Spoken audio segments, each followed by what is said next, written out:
18 সংখ্যা কি?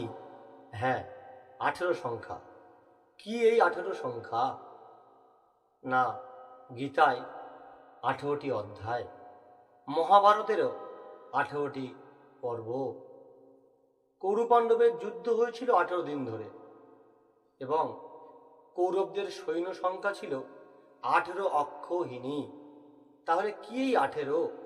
হ্যাঁ, শাস্ত্রকার বলছে আমাদের প্রত্যেকের চলার পথে এই 18টি সংখ্যা পুঙ্খানুপুঙ্খভাবে জড়িত। তাহলে চলুন জেনে নেওয়া যাক কি এই 18। 5টি কর্মেন্দ্রিয় কি?